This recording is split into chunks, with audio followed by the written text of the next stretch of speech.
Se você fez um exame das mamas e apareceu um nódulo que deu a classificação BIRADS 3 e você está se perguntando, será que precisa de biópsia? Então, este vídeo é para você e é sobre isso que nós vamos falar nele. Vem comigo! E aí, minhas queridas, tudo bem com vocês? Aqui quem está falando é o Dr. Augusto.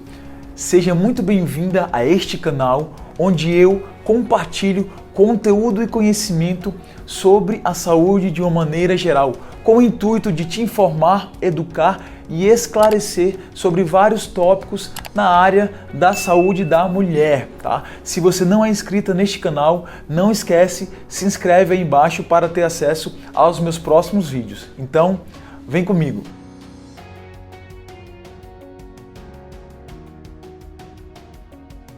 Olha só, eu vou te falar o que provavelmente aconteceu com você e aí você me diz se eu estou certo ou não.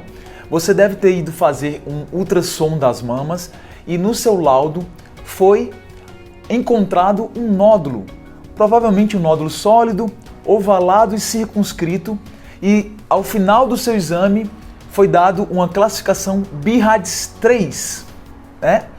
E você deve ter ido atrás, deve ter se perguntado, será que precisa de biópsia?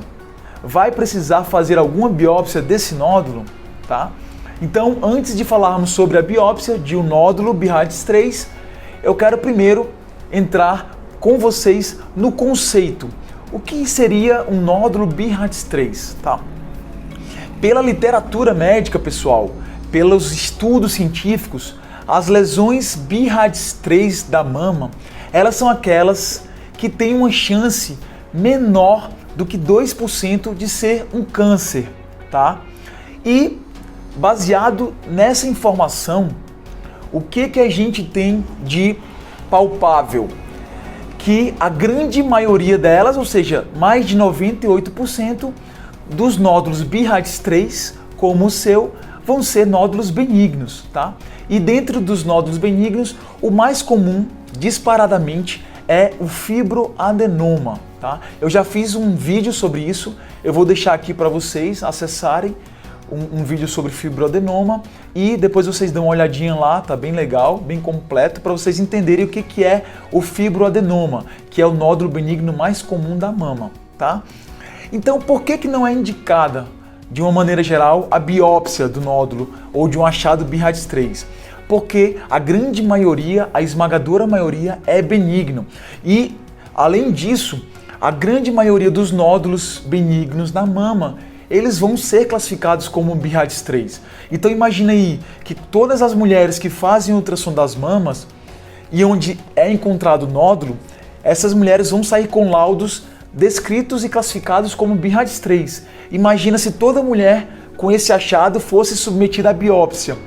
A quantidade de resultados benignos que nós teríamos seria muito alta.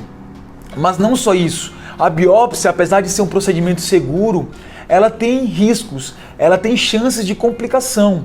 Então a gente não pode submeter uma mulher pelo simples fato de achar que ela deve fazer a biópsia, porque se isso chegar numa proporção muito grande, eu vou ter também um maior número de complicações, como hemorragias, hematomas, que é aquela mama que fica roxa, dura. Eu posso ter até o aparecimento de cicatrizes, nódulos que surgem após biópsia. Tudo isso, quando eu submeto o maior número de mulheres a um procedimento desnecessário, eu vou ter também uma maior chance de complicação.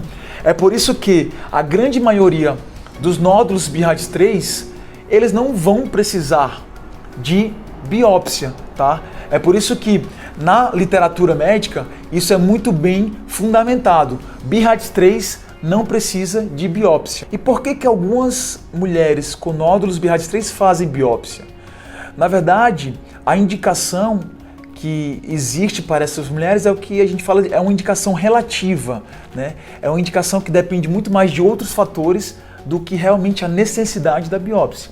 Entre elas, a gente pode citar três, que são, primeiro, a ansiedade da paciente, tá? Então, mulheres ansiosas que querem saber o resultado, que querem porque querem fazer a biópsia, elas acabam por um nível de ansiedade aumentado, convencendo o médico a solicitar a biópsia. Segundo, por insegurança do colega médico. Então, um colega que muitas vezes não conhece a literatura, não conhece os estudos, ele vai pedir por uma questão de achar que é importante. E terceiro, porque muitas vezes a paciente vai ter algum histórico de câncer na família e o colega acha ou acredita que fazer a biópsia por esse histórico seja também necessário, tá? Mas nenhum desses três fatores é indicação de biópsia em nódulos BIRADS3. Então, Augusto, o que fazer, na verdade, diante de um nódulo BIRADS3? A principal indicação diante de um achado de um nódulo BIRADS3 é fazer o acompanhamento, fazer o segmento, tá? De quanto tempo que é esse segmento? 6 meses, tá, pessoal?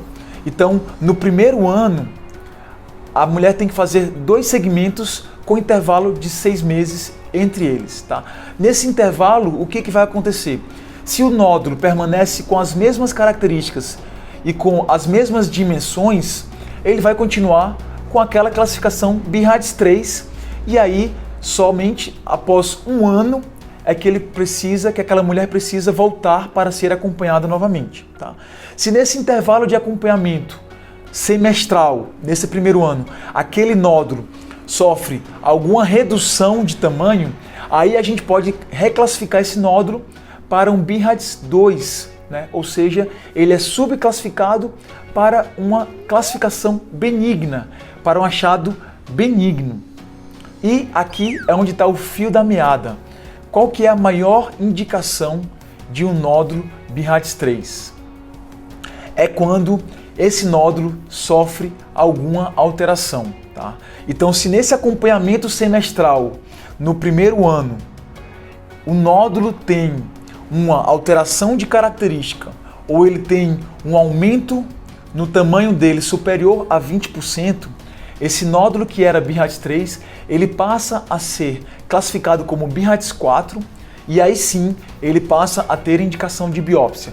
Essa é a indicação formal de um nódulo BIRADS3, que o nódulo BIRADS3 passa a ter de biópsia. Essa é a única, tá? Na verdade, ele sai de uma classificação BIRADS3 para uma classificação BIRADS4 e aí sim é que ele passa a ter indicação de biópsia. E antes de finalizar esse vídeo, pessoal, eu queria que vocês deixassem nos comentários quem de vocês tem nódulos ou alterações BIRADS3 e está fazendo acompanhamento. Coloca aí nos comentários, discute aí com o pessoal, o que vocês fizeram, como que vocês estão acompanhando esses nódulos. Coloca aí para a gente poder conversar mais sobre isso, tá? E era isso que eu tinha para falar com vocês. Espero que esse vídeo tenha sido esclarecedor. Muito obrigado pela sua atenção até aqui e até os próximos vídeos. Um grande abraço.